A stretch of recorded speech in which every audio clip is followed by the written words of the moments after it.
Hello, ladies and gentlemen. Welcome back to the Physical Digital Tiny Room. I am Michael. I am the host organism of this particular podcast, and I am joined by my symbiotic parasite, Benjamin. Hello. Say hello, Benjamin. We are Benjamin. Very good, because of Venom. Because of Venom. Ben, theme music, do the thing. Theme music for the podcast. We don't actually have any theme music, but I hope someone will mix them up for us. I don't wanna name any names. Rachel, I hope it's Rachel.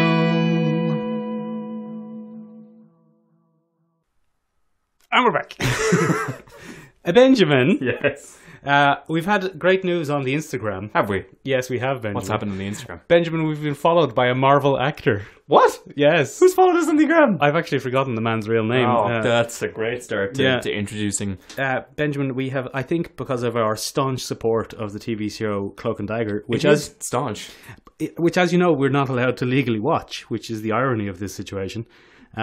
We have been followed by Cloak's dad. Oh, no way. Yeah, That's unreal. I think he is now our most famous Instagram follower. That's pretty cool. It's pretty exciting for us. What's his name, Ben? I can't remember his name. You're pretty bad at this. I'm not great lining at stuff up I'm thing. not great at the whole podcasting thing. Let's be honest. Not your best work. No. Look, I can't remember his name. Well, that's a straight fail. Yeah, but Ben, on that note, Cloak and Dagger has now finished. Oh. You asked me if it was good. Was it pure decent? It was. The finale was fine. Yeah. A foppish finale. Look, yeah, it was a TV finale. You know what I mean? Cloak mainly used his power to trip people. And I don't like that. No, it's not great. I don't like that. And I have to say, Ben, and it hurts me to say this. Oh no. The people, the magic, the force, the dark force dimension, whatever it is, it made people go mad and hyper. I did see some promotional material that featured something akin to a zombie. Yeah, they went kind of rage zombies. Rage virus-y. But I think the extras might have been a bit tired. Oh. A lot of them didn't look that enraged, to be honest. Was it an Inhumans moment? No, Inhuman dip in production. No, it didn't go down that low. It was just, I think it was a very ambitious attempt at an ending that it didn't have the budget or the time or the... Yeah, it was on a TV budget. I imagine it was a relatively low budget show. Fair enough. Overall. It seemed like that, but a good one. Yeah, no, it was good.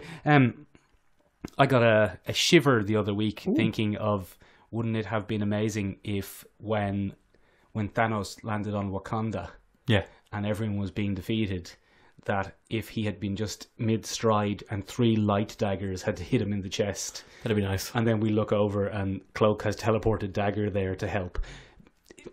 But that's what we want from a connected universe. That's what you want from a connected universe. But we still haven't established if we do have a fully connected universe yet. Well, they mention things. Yeah. Well, I mean, okay, I mention here and there. Yeah. But sure, look, I've just realised, Michael, that I can't. I'm currently growing stubble for a particular reason next week. I've just realised I can't scratch my face near the microphone. Do it for ASMR.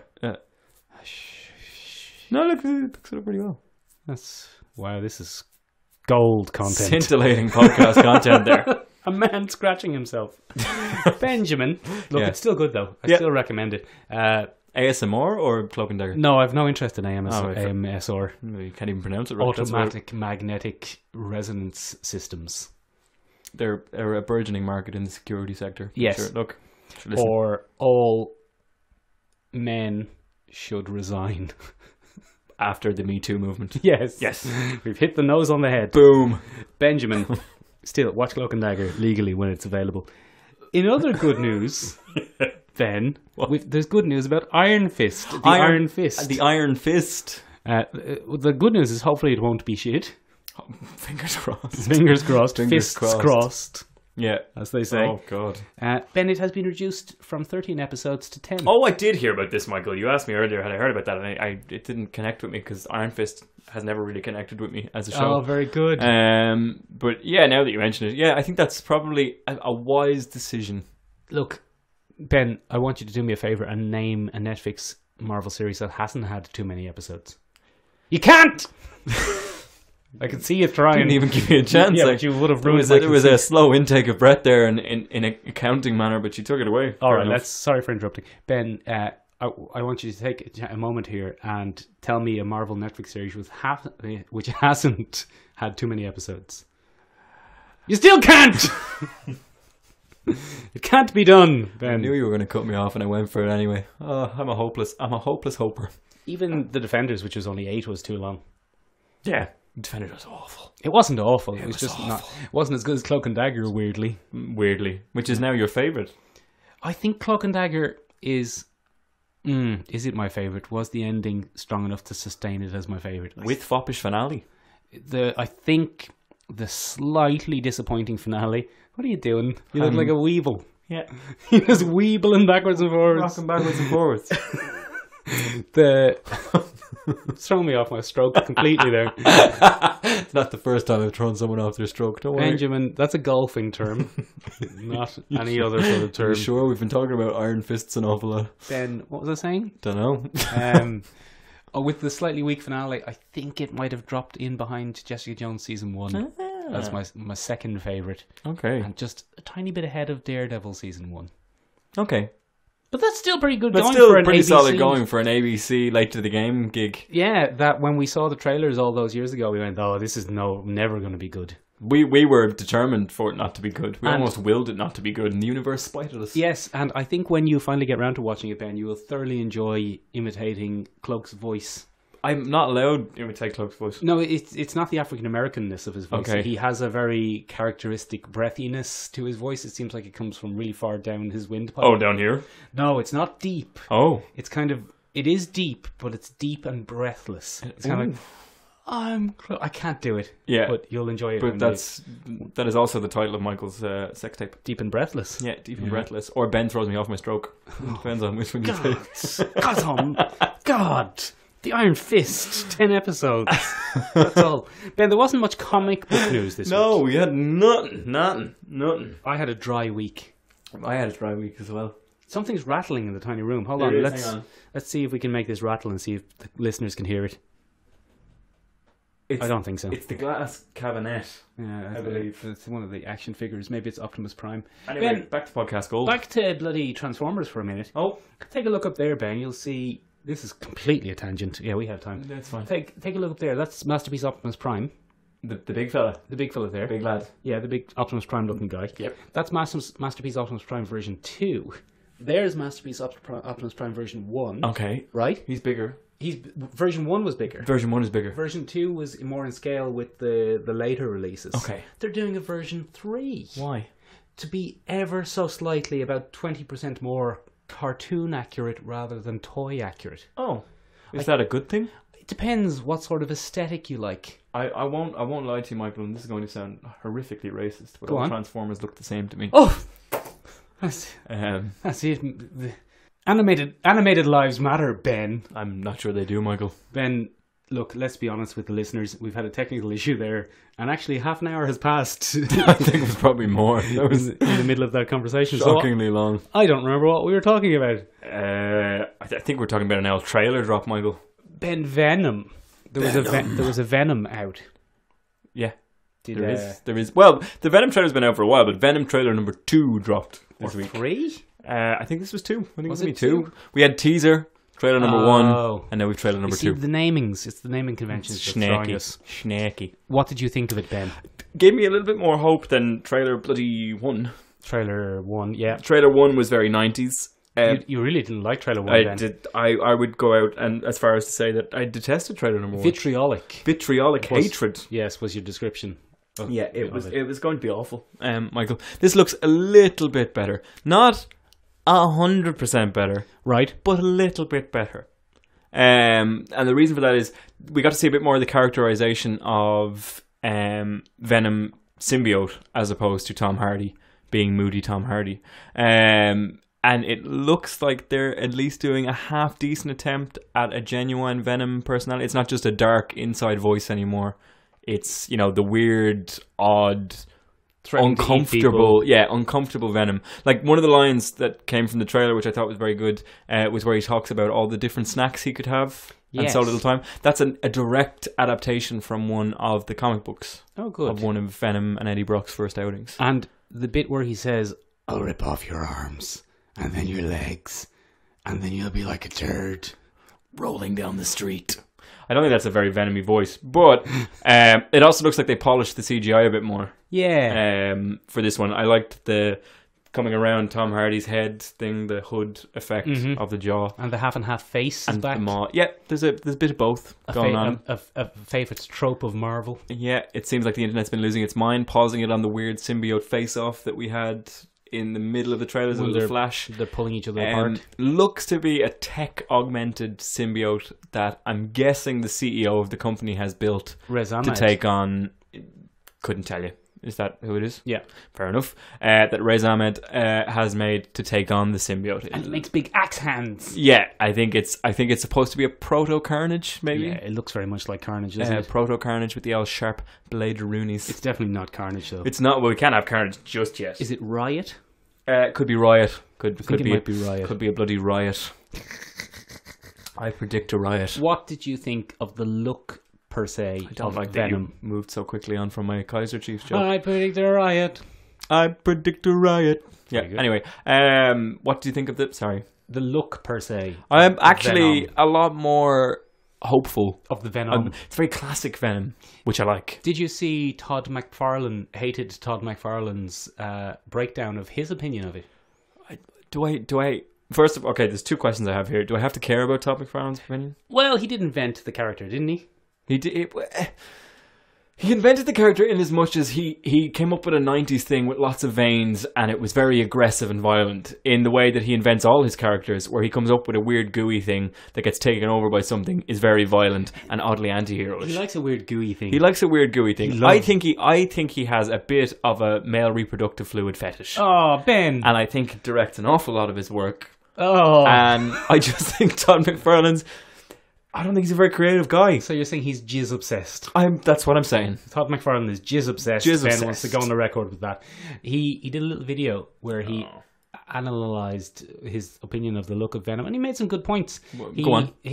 First of all, he keeps calling himself God instead of Todd. Hey guys, it's God McFarlane. If they would let me be called that, because it's just one letter that's different. Did he actually make that joke? Yeah, he's a weird guy. Anyway, clearly. His main critique of it is that the eyes slant downwards and in together, and he thinks they might be a bit too close together and a bit too soft and smiley looking, and he gives them a backward curling kind of hook, more like the original character. Like the original character. And it does look a bit more sinister. That could still be tweaked though. They made a lot of jumps from the first one from trailer number 1 to trailer number 2. Yes, but he looks suitably big and imposing. He looks really big and imposing. Yeah. You finally got your first full body look at Venom, and he's the big hulking kind of creature that should be. I'm enjoying that it's not just Tom Hardy in skin tight CGI. Yes, get out of there, Topher Grace. It's a completely different kind of... That was one of the big criticisms. Well, not one of the only criticisms I would have had of Venom in the Spider-Man 3, but he's quite small. He's not. It's just Topher Grace with a little bit of steroids. He's basically just an evil black Spider-Man. Yeah, which isn't this is full on Venom. Yeah. Did you see the fan image that someone edited of Venom holding Tom Holland Spider-Man? Yes, I did. I did see that. Very good image. Very, very good image. Hopefully it never happens.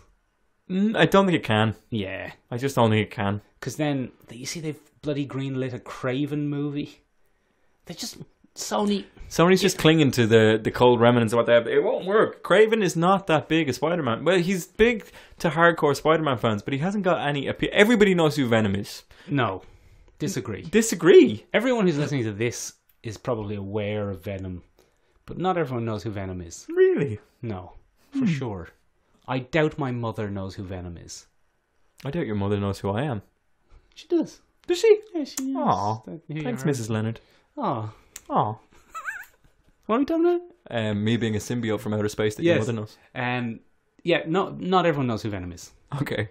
But I would have argued that he would be one of the better known Spider-Man villains. Villains. Dr. Octopus. Doc Ock. Yeah. I don't think Spider-Man, in comic book circles, Spider-Man's villains are certainly kind of up there with Batman's villains, but the general public doesn't know Spider-Man's villains that well. Yeah, fair enough. There's a lot more. Look, I'm not trying to disagree with you too much. No. There is a lot more name recognition to Venom than Kraven. Yeah, I think so. But I think Kraven's a very obscure pick. Kraven's one great story, Kraven's Last Hunt, is a Spider-Man story. Yeah. Which is another problem with this whole Sony universe of Spider-Man ancillary characters. In that it's lacking the titular character. Where's the Spider-Man? That all these small little planets orbit around. I was thinking about this the other day, Ben, and I was thinking maybe our listeners will have some suggestions for this. Yes. We've already gone off track.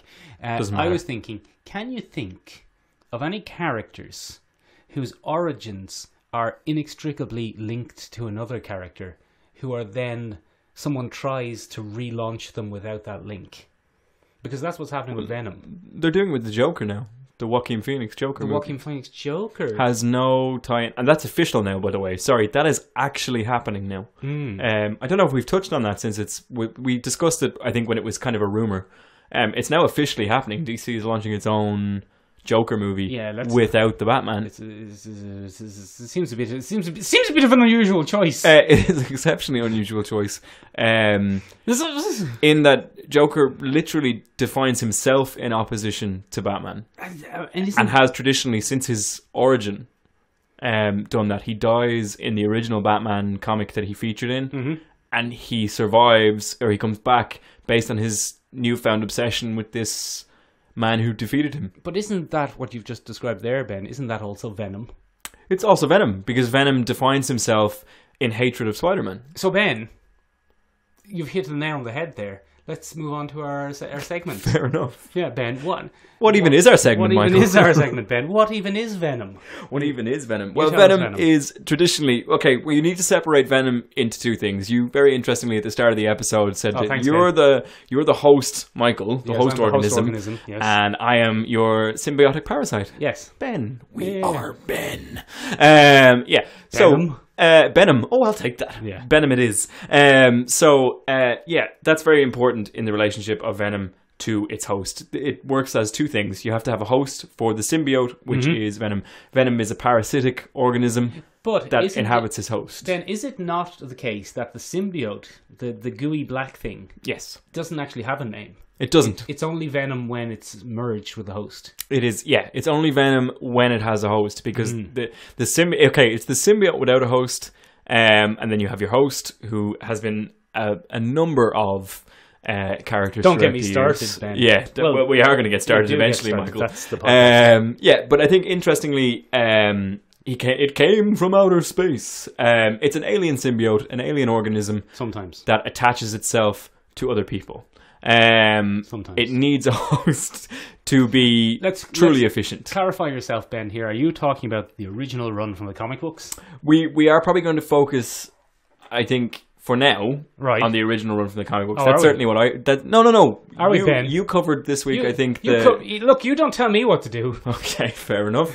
Very, very interesting Venom-style conversation. I tell you what to do. You don't tell me. We are Venom. You will fulfill our will. We're Benom. Venom. Well, I'm Venom. No, we are Venom. Don't know what you are. You're the organism. Anyway, getting back to our original topic, because that was very off topic. I focused this week mainly on the comic book representation of the symbiote and its host, and you focused on outside comic book appearances. I think for the most part. Well, so probably to start, his most famous host is Eddie Brock. Right. When he becomes the villainous Venom. But the symbiote didn't start with Eddie Brock. It started with our favourite web slinger, Peter Parker. Not my favourite web slinger. He's not my web slinger. He's not my favourite web slinger. Who is your favourite web slinger? Gwen Stacy. Gwen Stacy. Yeah. Spider Gwen. Gwenderpool. No, Gwen. Spider Gwen. Oh yeah. Or Ghost Spider, as she's called now.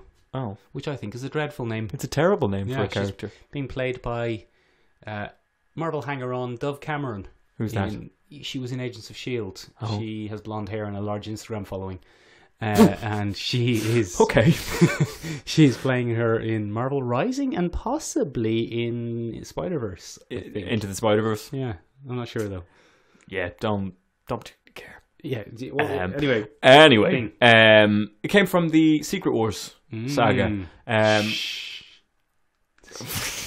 I hate you. So basically, Spider-Man went off to Battleworld, got the snot kicked out of him, needed a new suit. It got torn to bits. They sent Spider-Man to a place where he could get a new suit made. A suit making machine. Well, it's more of a suit making factory or an armament factory, I suppose. While he's there, he stumbles across a containment unit or vessel. Right. In that is a tiny little sliver of black goo. Are you sure about this? I think that's how it works in the... No, am I wrong? I think you've gotten this backwards a little bit. Okay, how have I gotten it backwards? Because he goes to Thor and says, Thor, how come your costume's not all wrecked? And Thor goes, verily, Spider-Man, I found a machine to fix costumes. And then Spider-Man goes into the machine, but he finds the wrong machine. Ah, okay. And he accidentally... This might be a retcon, though. It could and be. he accidentally activates the symbiote prison machine instead of the Yeah, no, costume that's fixing what I'm machine. talking about. I just worded it Poorly. Verily. I did word it poorly. So basically he unwittingly unleashes the symbiote and it bonds with him kind of apropos of nothing. He kind of finds it and he then dons that suit and he goes back to Earth and he finds that it gives him a massive tactical combat advantage and he keeps the suit. Unfortunately for Spider-Man, it makes him very dark and moody. Yeah, it gives him a fringe. Because it's been retconned later that when because it's a living organism, its own hormones and stuff interact with the host and usually make them more aggressive. That's what's wrong with me today. That's what's wrong with you. You're a victim of symbiote hormones And the half hour of audio problems. Yeah, we have a love-hate relationship with our Audacity symbiote. So he eventually abandons the suit because he beats... Is it the Shocker he beats within an inch of his life? Comic? No, I don't think so. I can't remember. Anyway, he assaults someone to within an inch of their life and realizes, and then he has a parting of the ways. He goes to a church for a real moody moment. Yeah. Tries to get rid of the suit. Yeah. First of all, he tries to get rid of the suit initially, and the suit doesn't want to leave because it's bonded to him now. And then he kind of goes to a church to contemplate, and he unwittingly finds the secret to the symbiote's weakness. So the symbiote has two key weaknesses in the comic books. He has fire and he has sound. Sonic sound in particular. I think all sound is sonic, but weaponized sound I think is a better way of looking at it. So he stands next to a church bell. The church bell goes off and the symbiote separates from him in this moment. The suit. So at that stage he still thinks it's just a suit. It's just a suit. Yeah, it's a weird suit. But we find out then it's not just a suit. It's not just a suit. And we find this out for a number of reasons. So later on in that same run, Eddie Brock, who is a competing photographer for the Daily Bugle, has just lost his job to Peter Parker, because Peter Parker is always the one that gets the snaps of Spider-Man. J. Jonah Jameson loves him, thinks he's great for getting all these photographs, and he drops Eddie Brock, who is a less successful photographer. Is he a photographer or reporter? Yeah, I think you're recounting the animated series. Oh, damn it! I'm getting my origins confused. I think you're doing the animated series. Okay, because in the comics he's a reporter and he names someone as a serial killer. Oh, it's the Sin Eater. Yeah, the Sin Eater, and he's wrong. Turns out to be wrong. Yeah, he's wrong, and that's why he loses his job. He gets dropped for that. Parker. Anyway, he goes to contemplate this at the same church where Parker was separated from the symbiote, and for a number of reasons. First of all, Eddie Brock is a big fitness freak. He's a burly man. But that's very important in later arcs. He's got the guns. He is defined as having Olympic level strength. Because he's that into fitness. And he has a really strong hatred for... Is it Spider-Man? Oh, yeah. Spider-Man catches the actual Sin Eater and reveals him to be... Yeah, there you go. The actual person. And Eddie Brock hates Spider-Man. Yes. So the symbiote, which has been recovering in hiding in this church, kind of stitching itself back together, is really drawn to Eddie Brock. First of all, for his superior physical strength. Yeah. And secondly, for his burning hatred of Spider-Man. Yeah. Because the symbiote now has a serious case of rejection issues. I have a burning hatred of the bacteria Staphylococcus aureus. Yeah, and then one day you'll bond with a symbiote and take it on in New York. Yeah. It's going to happen. And so they bond together and they become Venom. We are Venom. And one of the really interesting things, which you just touched on there, is they refer to themselves as we when they're bonded together. Organisms. And this is traditionally where a lot of the Venom dynamic comes from. Eddie always refers to the symbiote as his other. And it's kind of like a loving relationship. It's a really that kind of developed. But anyway, Go on. Michael, you mentioned the animated series. Go on, Ben. Right. Well, I'm going to cut across you there, Ben, and talk about the animated series. The thing about it, the whole Venom, Ben. When did Venom? Give me a date for Venom. There. Oh, that's a good question. Todd McFarlane. Tell me, it would have been 90s. No, 86. Is it 86? It's 84 or 86. Is it 84 or 86? Yeah. I'll check it while you check recount it while the I series. recount. Go on. So anyway, right, the Spider-Man animated series, Benjamin, came out in 1994. So when the Spider-Man animated series was in the planning stages, let's say 93, Venom was only... Go on. It's 1988. For the black suit. No, that's 1984. The black suit is 1984. So, as Venom, 1988. So 4-year gap. Right. So, when Spider-Man the animated series was in production, yes, Venom had only been an extant character for 5 or 6 years. Yeah. So that, I mean, he's looked back as like a classic Spider-Man villain now, but he was very new. And the thing that the animated series does amazingly well is wrap it all of the coincidences and slightly stretched logics and stuff. It wraps them up much better than the comic. It does a really good job. So you take away Battleworld. Because, remember, this was the first series of Spider-Man. You can't have him going off to an alien planet with some sort of all-powerful thing and getting into a scrape and accidentally impregnating himself with a symbiote. So instead, J. Jonah Jameson's son, and Ben, bit of trivia, did you know that the actor who played J. Jonah Jameson in the Spider-Man animated series was also the head of the Screen Actors Guild? It's Will Eisner. Yeah. Or not Eisner, Ed Eisner. Yeah. Yeah? I don't know. Ed Eisner. Anyway. Spider-Man. Yeah, him. Yeah. So his son brings back the symbiote by mistake, and it crash lands in New York. New York. Yeah, and the symbiote causes the pilots to crash. Yeah. And then Kingpin sends the Rhino. Yes. To go get it. A man who is dressed like a rhinoceros. That was his first introduction in the animated series as well, I think. And it wasn't Paul Giamatti in a giant suit. No. It was a man who dressed as a rhinoceros. Paul Giamatti, who was inexplicably Russian. Yeah, weird. That whole thing was weird. Yeah. But anyway, he has a great line. Spider-Man says, "Where did you come from?" And the Rhino says, "Joyzy." And he brilliant. He gets him in an old bear hug. He also, later on, Rhino says, "I gotta finish you off, wall crawler. I have to go home and polish my horn." And that made me laugh as an adult. Classic 90s, past the censor jokes. Anyway, what was I saying? Yes, so they do a crash. Yeah. And Spider-Man gets a bit of the suit on him purely accidentally.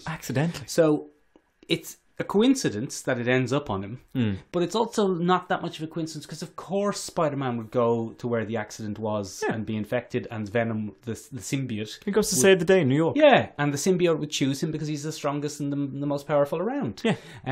So he becomes, there's kind of in every Spider-Man origin, in every Venom origin, there's the series of stages. There's the alien costume, although it's not always an alien. These days, sometimes it's a bioweapon or a genetic creature or something. Occasionally, his father is the one who created it in secret. Yeah, Richard Parker and whatnot. So anyway, there's the evil costume. Well, there's the alien costume that gives him more powers. Yeah. Then it starts turning him evil. Yeah. Then he struggles to get rid of it. Yeah. Then it merges with Eddie Brock. Yes. Apropos of nothing, usually. But just happens to find him. Right, but this series, the animated series, merges that all beautifully into one, because it's when Peter Parker is evil because of the evil Spider-Man, that's when Eddie Brock is trying to get his job and whatnot. Yeah. So Eddie Brock loses his job because of Spider-Man and hates him. Yeah. And when Spider-Man is beating up Shocker, and he might be coming close to killing him, and that's when Spider-Man realizes the suit is evil. Yeah. Eddie Brock has also come to the church to track Spider-Man down. There are much fewer coincidences. He's followed him there, and he attacks him with a Morning Star, and it doesn't go well. Nice. But also there's a great bit of character development, because Spider-Man grabs Eddie Brock, webs him up, hangs him over the ledge, and goes, "We'll save you for later." It's like, ooh, that's creepy, that's horrible, like a Spider-Man. So then, when he loses the suit in the iconic way, the bell rings. Yeah, the bell rings. The bells! But it drips straight down onto Eddie Brock. And no more waiting 4 years between appearances and everything. Yep. It's just a real concise Venom origin. Succinct way to tell a story. Yeah. I think it's the favourite origin as well, because generally when it's been adapted in later editions, it's used that kind of Well, it has definitely coloured your opinion because it shaped mine. You're mixing them up. My relationship with Spider-Man is firmly based on the animated series as opposed to the comics. I would have seen the animated series on Fox Kids when it was out originally. I would have seen it from that. And I always remember, I still can't read a Spider-Man comic without hearing the theme music when action kicks up. You know, the din din din din din din. You know, the din din din din din. That's the Lone Ranger. No. It's the... You're doing the Lone Ranger, Ben. No, it's not the Lone Ranger. It's the Amazing Spider-Man theme music whenever things got really tense. It was the... And it was... No, it's not the Lone Ranger. That's it's the Lone Ranger. That's not... And it is... Spider-Man. No. The Lone Ranger is... No, that's not. It's not. You're the worst at music. Anyway, you know the theme tune I'm talking about. Yeah, it goes at the start. It goes. It's all techno and 90s. No. He also has the full orchestral score that backs up the tense moments in the show. Oh. It's the din. Yeah. Anyway, I'm not going to try and do it again. We'll include a link to the theme music down below. Not Ben singing it. Yeah. Anyway. But that would have been... I still can't read the comics without hearing that theme music. Even though you can't hear it. And that series was really formative for Spider-Man in terms of how it kind of shaped a lot of his villains after that. I mean, the Kingpin got a really central link to Spider-Man. He was originally a Daredevil. Was he? Oh no, it's the other way around. Is it the other way around? Yeah. But like, it really shaped his relationship with the Kingpin and how that kind of worked. Even. Yeah, the purple pinstripe trousers with the big white blazer. Yeah, so it's interesting in that regard. Hang on, Kingpin was a Daredevil villain initially, no? Was he? The whole Vanessa arc was part of the... I'm almost certain. Well, look, almost certain. We have a famous section. We have a famous section just for my mistakes, so I'll check that out. I'm going to check that on my phone. But yeah, moving on from there. Hold on, I'm gonna let you finish. I'm gonna let you finish, Ben. I'm gonna let you finish. But 1994 Spider-Man the Animated Series has one of the best dream sequences. Oh yeah, for Spider-Man and Venom in Peter Parker's mind fighting over. Forgot about that, and that is really great. It's almost a Sandman-esque sequence.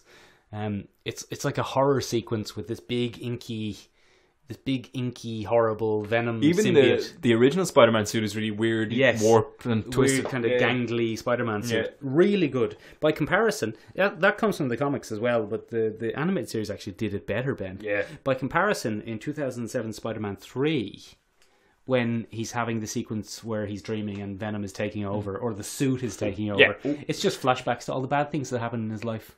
Real boring stuff. And then the interesting thing is the suit kind of takes him for a spin. Yes. If you'll excuse the terrible spider pun. And he wakes up in the middle of New York hanging upside down. Yeah, in both versions of that. Oh, does he? Yes, that happens in both.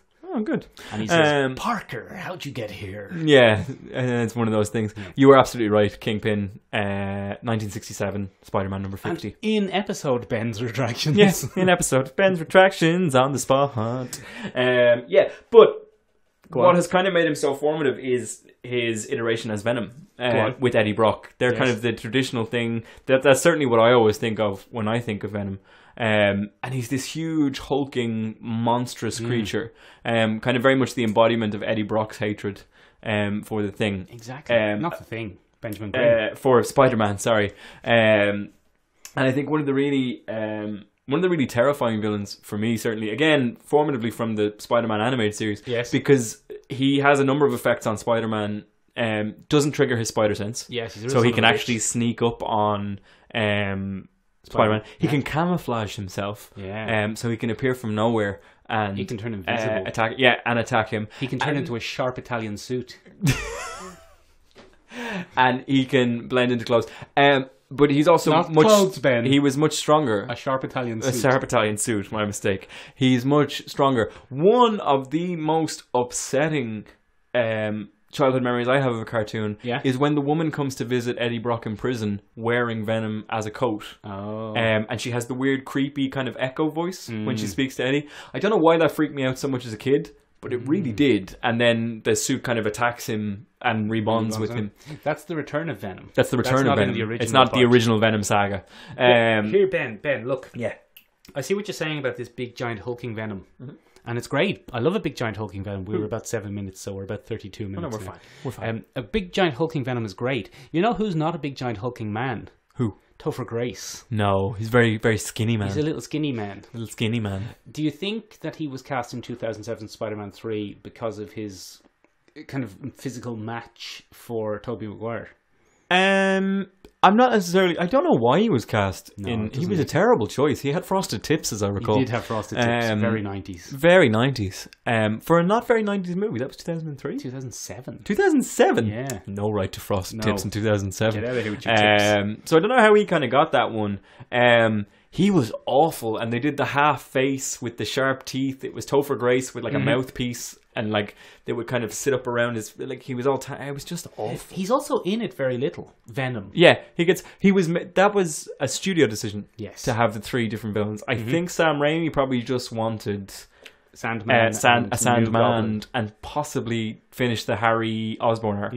Kind of bring that full circle. And they made him stuff an L Venom in because he is a fan favourite. He is. And one of the worst things about it, Ben, is the level of pure cosmic coincidence that happens in that movie. Yeah, there's no need. Spider-Man is on a date with Mary Jane in a park, and the Venom symbiote literally falls out of the sky 20 feet away from them. Yeah. And climbs onto his motorbike. That's it. There's no further explanation. It just falls out of the sky. It doesn't crash land on a shuttle, and of course Spider-Man goes to save it because he's Spider-Man.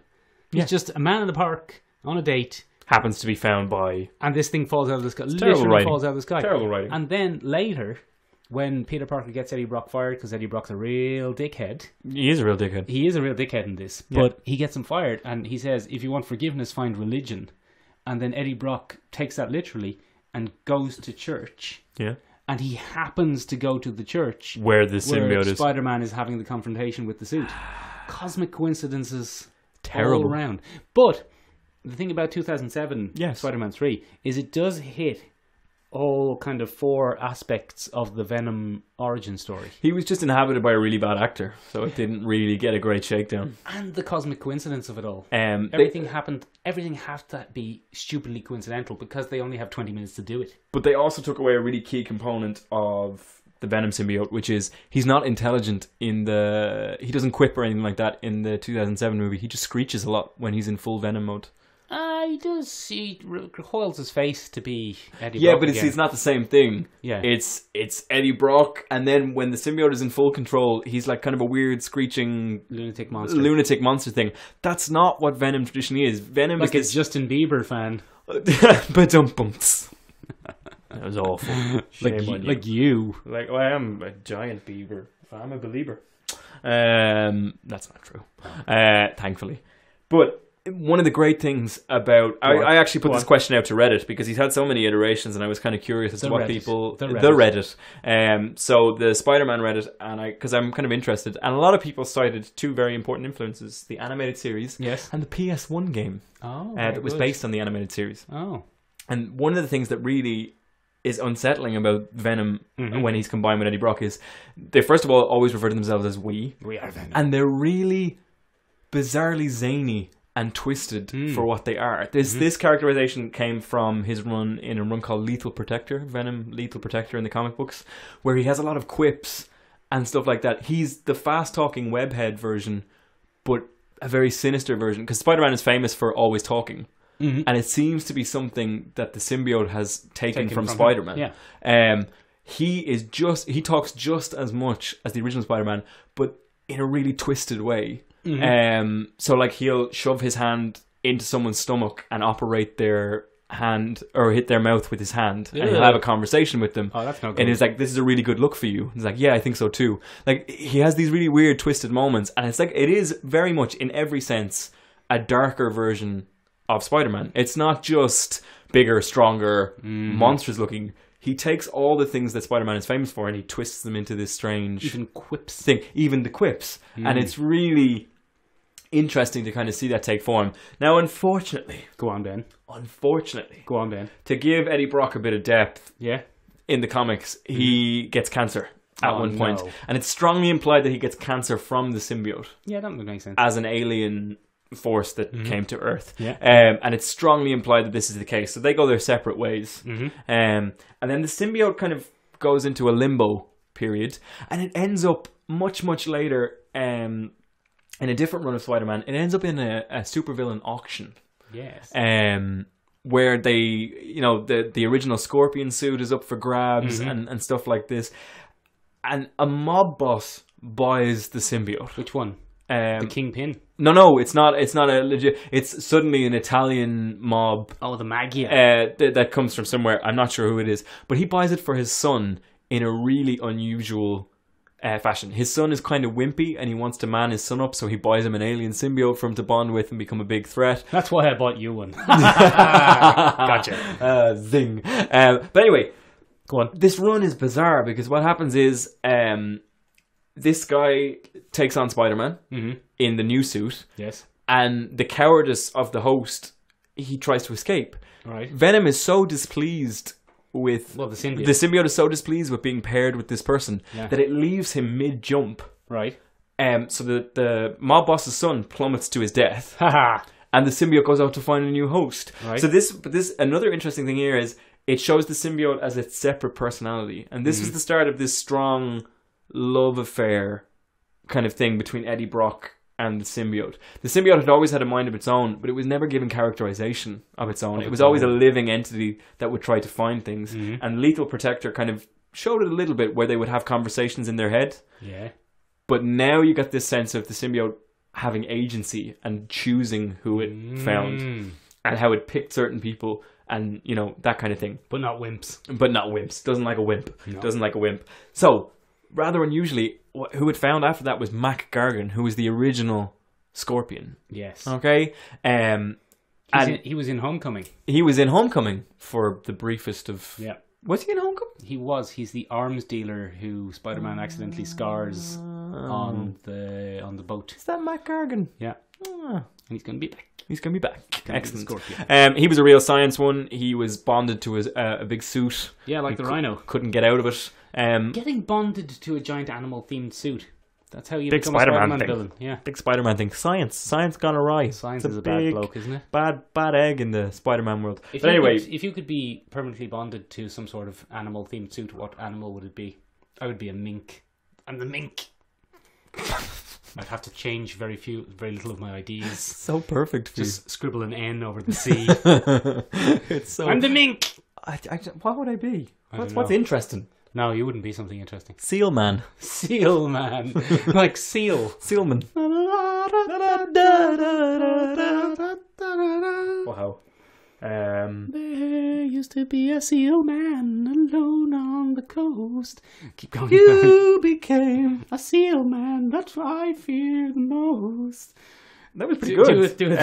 Anyway, again, Mac Gargan was a terrible idea for host. He wanted to get revenge on Spider-Man, obviously, and so he became the new thing. This was right as Norman Osborn took over as the head of S.H.I.E.L.D.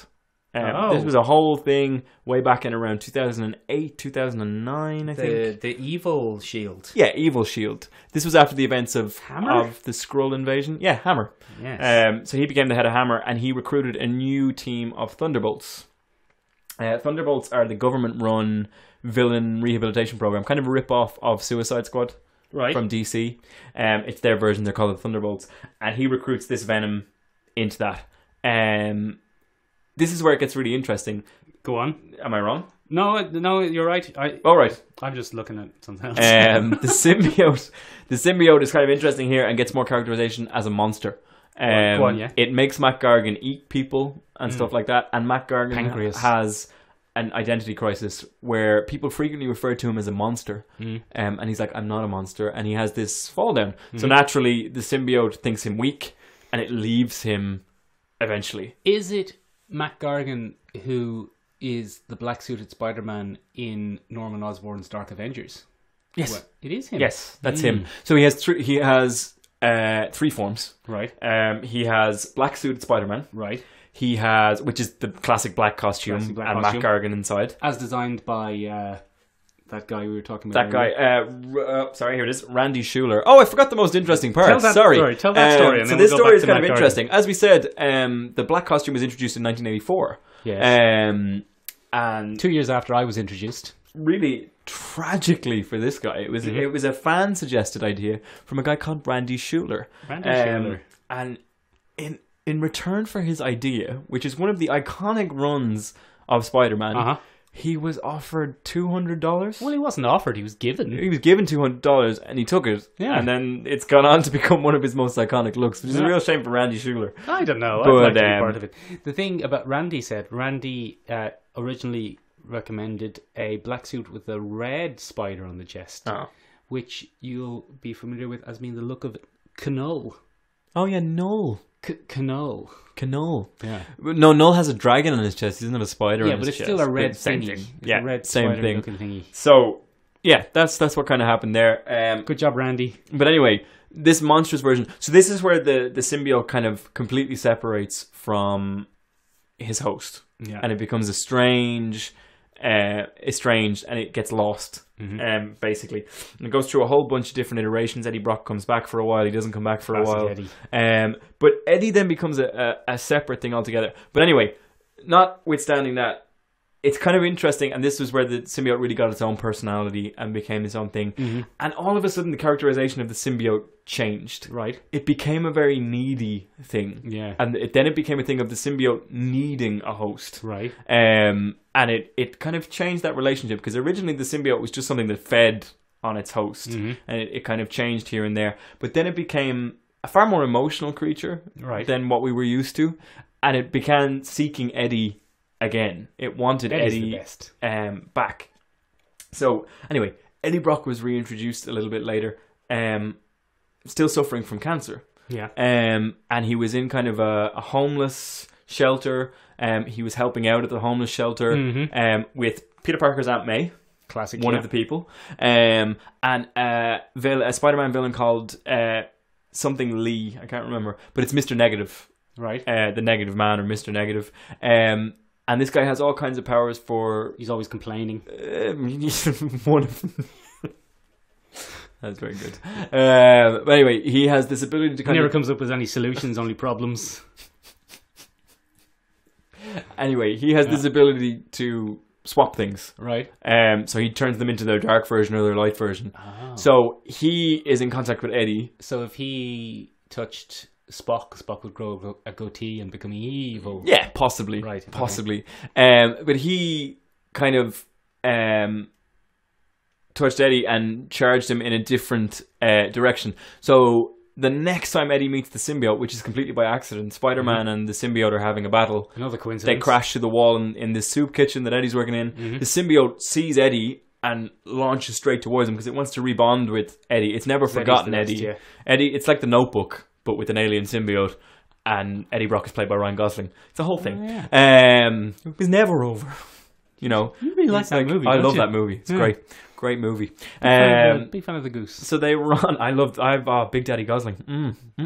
Little Daddy Gosling. No, he's pretty small, isn't he? Buff as heck. You've clearly never seen Crazy Stupid Love. I clearly haven't, Ben. Clearly. Anyway, perfectly fitted trousers and a topless scene. Get in.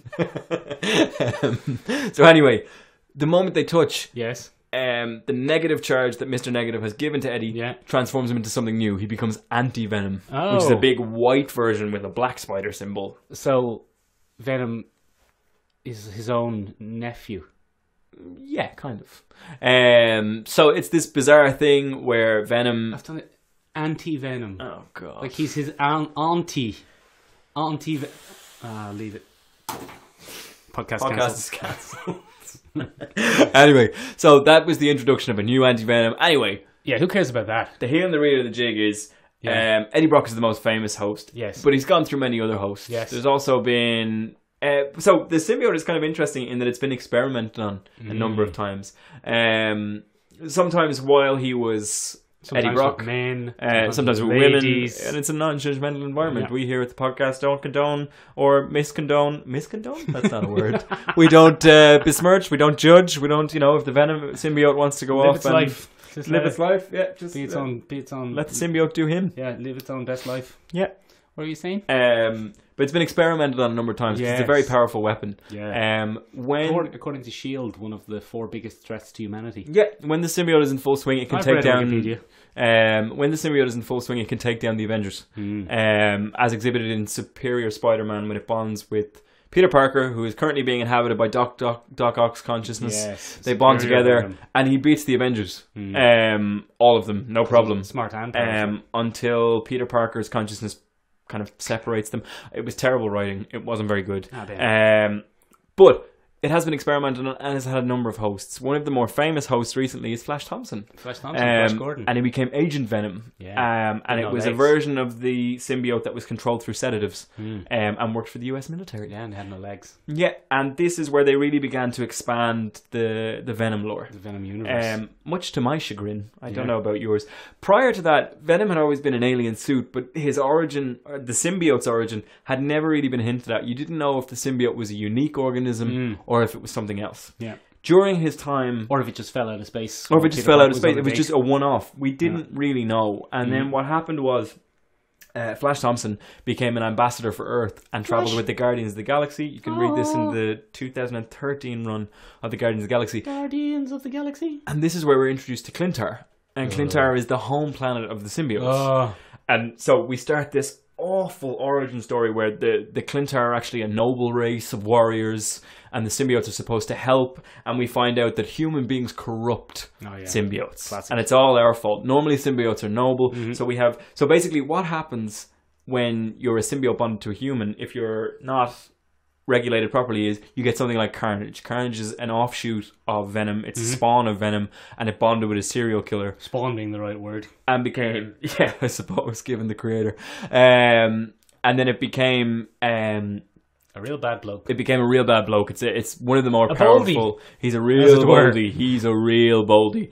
And it became that. That, apparently, is what happens when humans bond with symbiotes and aren't helped. Can't trust humans. So what happens is everyone who meets Venom in space spits at him and calls him a parasite, and he's not allowed in places. So it turns out the parasites, this is where we get a sense that there are more than one Venom. Right. I really don't like this as an origin. I don't like the idea of a whole planet of symbiotes. Also, do you think that the movie universe is going to last long enough to ever go that direction? No, I hope not. It gets very messy. Yeah. There's no need to bring space back into the Venom saga.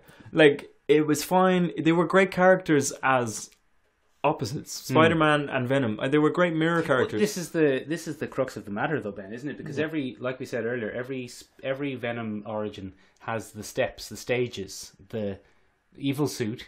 Yeah. The separation from Peter Parker. Yeah. And the becoming Venom. Yes. And then the becoming a kind of begrudging good guy. Yeah. It's a whole thing. And the new movie is going straight to step 4. It's going straight to lethal protector vigilante Venom, which doesn't make any sense. For me personally. Do you think he's going to be Spider-Man-y in the movie? No, but I think people really want that, because I came across a ridiculous thread on Reddit, where people were like... Reddit is a special Reddit for sewing enthusiasts. And there are lots of YouTube videos popping up, and the videos are like how Venom can still have the Spider-Man logo.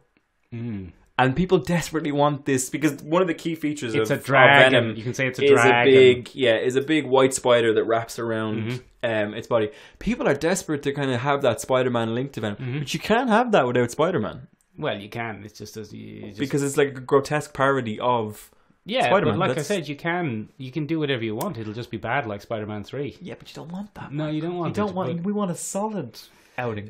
But anyway, now Eddie Brock has been brought back, and we have the new Venom series, and unfortunately we've retconned the planet Clintar. They're not a noble race. They're gone now, are they? Of Venom. No, it turns out that Clintar is the symbiote word for cage. And they're being trapped on it because Clintar was their god and they rejected their god. Oh, it's a whole mess now. I'm enjoying the new Venom because of the redefining of the relationship between Eddie Brock and the symbiote. And Eddie Brock is back to that lethal protector kind of role, the vigilante role, the twisted justice. Very good. And it's all very interesting. He's had a number of other hosts like Lee Price, and there are offshoots, other symbiotes. We might cover that in another video. Another day, Ben. Because it's another... Anyway, are you... No, hold on, I was having a thought there. Wait, is a thought? Remember I was having a thought earlier about characters whose origin Yes. is linked to other characters. Yeah. But then can successfully... Punisher started as a Spider-Man villain. He did. But now he works purely on his own. Although he's a Spider-Man villain whose origin is not in any way linked to Spider-Man.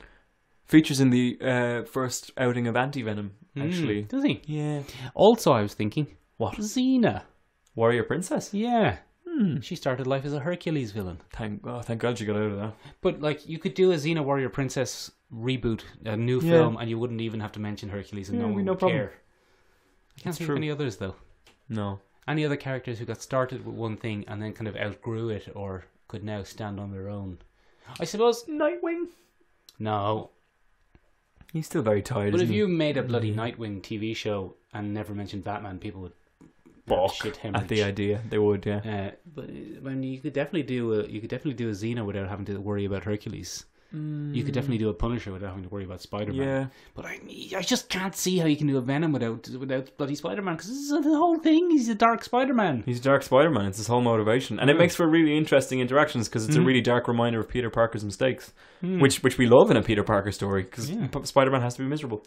I'm looking forward to seeing Ryan Otley draw Venom if he makes an appearance in the new run of Spider-Man. Well, he's in the bloody covers all He's the in the time. cover all the time, but I'd like to see him in the comic because Ryan Otley does a great monster. He does a good monster. Big scary monsters are Ryan Otley's bag. We're going through Michael's comic pool here. Do the round. Anyway, are you a Venom fan?